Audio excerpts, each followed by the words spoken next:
अब news counter में बात करने जा रहा हूं उस दर्दनाक हादसे की जिसने सारे देश को आज की तारीख में फिक्र में डाल दिया गया है। क्यों? क्योंकि टनल में कहर टूटा है और चमोली में ही बार बार आफत क्यों आती है यह भी जानना बहुत जरूरी है। यह उत्तराखंड के चमोली के पीपल कोटी की तस्वीर है जहां पर निर्माणाधीन टनल में एक बार फिर से हादसा हो गया और इस बार 7 लोगों की मौत हुई है। बाकी फंसे मजदूरों को बचाने के लिए टनल के अंदर रेस्क्यू ऑपरेशन चलाया जा रहा है। जानकारी के मुताबिक हादसा 13 अगस्त की शाम करीब 7 बजे हुआ। टनल में पानी का रिसाव और भूस्खलन हुआ जिसमें वहां काम कर रहे मजदूर अंदर फंस गए। टनल के अंदर पानी भरने और मलबा भरने के चलते मजदूरों को निकालना बहुत ज्यादा चुनौती भरा रहा। इस बीच सीएम पुष्कर सिंह धामी भी मौके पर आज पहुंचे हैं। उन्होंने टनल के अंदर जाकर रेस्क्यू ऑपरेशन कैसे हो रहा है उसका जायजा लिया और इसके बाद गोपेश्वर जिला अस्पताल पहुंचे जहां घायलों से मुलाकात करके उनका हाल चाल जाना। तो अब आपको ले चलते हैं बिग बॉल पर। चमोली में टनल हादसा कैसे हुआ, क्या विजुअल्स आए हैं, मुख्यमंत्री को क्यों जाना पड़ा और कुछ साल पहले भी इसी तरह का हादसा हुआ था। सबसे पहले ये 3 तस्वीर आपके सामने। टनल में हादसे के बाद ये रेस्क्यू ऑपरेशन चलाया जा रहा है। पूरा स्लज भरा हुआ है, पानी भरा हुआ है और इन कीचड़ों में से जो वहां पर अंदर मजदूर काम कर रहे थे उनको जैसे तैसे इस हादसे के बाद निकाला जा रहा है। अब ये तस्वीर देखिए, ये रेस्क्यू ऑपरेशन की तस्वीर है। अंदर नाव चल रही है, बड़ी बड़ी टॉर्च लेकर ढूंढने की कोशिश की जा रही कि स्लज में जो कीचड़ आया है कहीं उसमें कोई इंसान दबा ना हो, क्योंकि 24 से ज्यादा लोगों को रेस्क्यू किया गया है। 7 से ज्यादा मजदूरों की मौत हो चुकी है। अब सीएम ने आज मामले का कल रात से संज्ञान ले लिया था।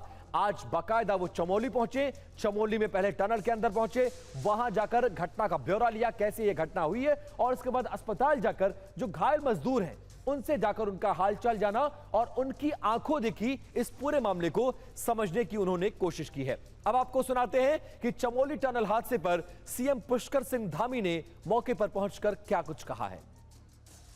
22 लोग कुल काम कर रहे थे, उसमें से 3 लोगों को छोड़ के बाकी सभी लोग रेस्क्यू हो गए हैं और जो गंभीर रूप से घायल हैं उनको यहाँ एडमिट किया है अस्पताल में और कुछ लोगों के लिए बेस में भी बात की गई है। अब सबसे बड़ा सवाल यही है कि बार बार ऐसे प्रोजेक्ट्स में हादसे क्यों होते हैं और चमोली का तो रिकॉर्ड भी रहा है। पिछली बार जब बादल फटा था तो बहुत बड़ा हादसा हुआ था, कई कई गांव बह गए थे। अब कुछ डिटेल्स आ रही है क्यों होते हैं ये हादसे, इसको जानने की कोशिश करते हैं। देखिए, कमजोर क्षेत्रों की पहचान ना होना इस तरह से बड़ा कारण है। और कब कब हादसा हुआ है? दिसंबर 2025 में जिसका हम जिक्र कर रहे थे, पीपल कोटी में यह हादसा हुआ था।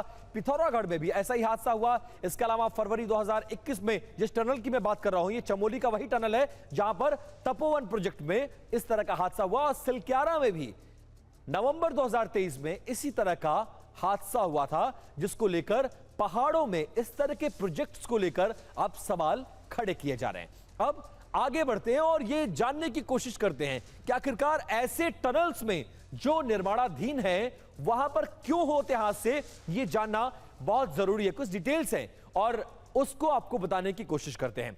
कमजोर क्षेत्रों की पहचान ना होना एक सबसे बड़ा कारण होता है और जब वहां पर वो क्षेत्र दबाव बढ़ाता है तो इस तरह की घटनाएं देखने को मिलती हैं। भूजल के रिसाव को कंट्रोल ना कर पाना, भूस्खलन से टनल के मुहाने का ढक जाना और चौथी बात, पहाड़ों के काटने के लिए भीषण विस्फोट करना। सवाल यह है कि बार बार टनल निर्माण के दौरान हादसे क्यों होते हैं? पुराने टनल हादसों से क्या टनल को बनाने वाली कंपनियां और सरकार सीख लेती हैं और नहीं लेती हैं, तो फिर क्यों नहीं लेती है? मजदूरों की सुरक्षा के लिए कदम क्यों नहीं उठाया जा रहा है और बार बार क्योंकि ऐसे हादसों में इसी तरह के मजदूर मारे जाते हैं।